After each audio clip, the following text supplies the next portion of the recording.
নমস্কার বন্ধুরা, আশা করি ঈশ্বরের কৃপায় সকলেই খুব খুব খুব ভালো আছেন। আমার ইউটিউব চ্যানেল সোনার তরীতে আপনাদের সবাইকে স্বাগত। তো আজ বুঝতেই পারছেন যে আমি কি নিয়ে কথা বলবো। হ্যাঁ, এগুলো হলো পাতাবাহার গাছ। এই পাতাবাহার গাছগুলো আমরা কিন্তু আমাদের বাড়িতে খুব সহজেই লাগাতে পারি। বিভিন্ন ধরনের পাতাবাহার গাছ দেখতে পাওয়া যায়। সেই পাতাবাহার গাছগুলো আমাদের বাড়িতে যদি চারপাশে আমরা সুন্দর করে লাইন দিয়ে লাগিয়ে রাখতে পারি, তাহলে কিন্তু দেখতে যেমন ভালো লাগে, বাড়ির সৌন্দর্য বৃদ্ধি হয়।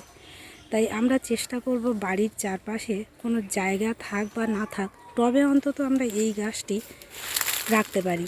আর এই গাছ খুব সহজেই টবে রাখা যায়। একটা ডাল ভেঙে লাগিয়ে দিলেই ব্যাস গাছ হয়ে যাবে। তাই আমরা সবাই যদি এই গাছটাকে একটু বাড়ির চারপাশে যদি টবে রাখতে পারি কিংবা মাটিতে করতে পারি, তাহলে কিন্তু পরিবেশ দূষণের হাত থেকে যেমন মুক্তি পেতে পারি, তেমনি কিন্তু এই গাছগুলো আমাদের সৌন্দর্যও বৃদ্ধি করে। আবার এই গাছগুলো আমরা আবার ইনডোর প্ল্যান্ট হিসাবে ইনডোরেও রাখতে পারি। ইনডোরে রাখলে ইনডোরের বাড়ির ভেতরের যে সমস্ত দূষিত বাতাস থাকে, সেগুলো শোষণ করে নিয়ে বাড়ির ভেতরের বাতাসকে বিশুদ্ধ করে দিতে পারে। আর এই গাছের রোগ পোকার আক্রমণ তেমন খুব বেশি হয় না। এইগুলো গাছের ডাল কেটে এমনি লাগিয়ে দিলে একদম অযত্নেই এই গাছগুলো খুব সুন্দরভাবে বেড়ে উঠতে থাকে। আর এই গাছগুলো আমরা যদি আমাদের বাড়িতে লাগাই, এর পিছনে কিন্তু কোনো পরিশ্রমও আমাদের করতে হয় না। শুধুমাত্র মাটিতে লাগিয়ে দিলেই গাছগুলো হয়ে যায়।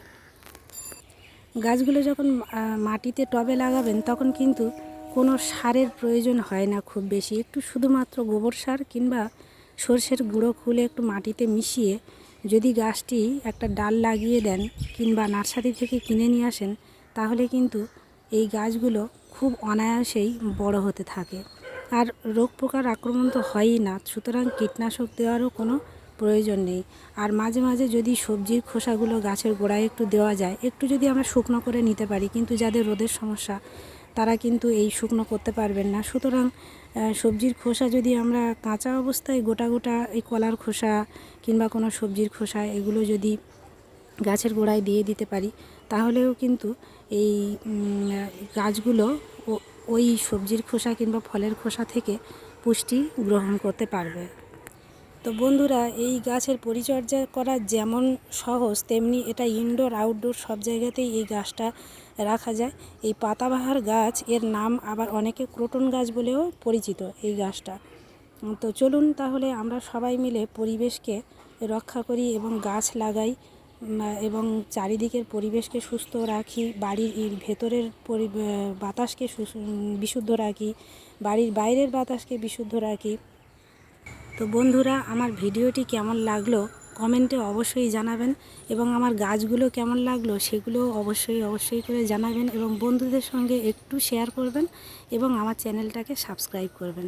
তো বন্ধুরা, চলুন সবাই মিলে আমরা আসি এবং আমরা পরিবেশকে রক্ষা করি, আমাদের বাড়ির চারপাশে সৌন্দর্য বৃদ্ধি করি, বাড়ির ভিতরের বাতাসকে আমরা দূষণমুক্ত করি, এবং এই পাতাবাহার গাছ আমরা চারিদিকে আমরা ভরিয়ে তুলব এবং দেখতেও সুন্দর হবে এবং আমাদের মনটাও খুব ভালো হয়ে যাবে। তো বন্ধুরা, গাছ লাগান, প্রাণ বাঁচান, নিজেরা সুস্থ থাকুন, পরিবেশকেও সুস্থ রাখুন। নমস্কার।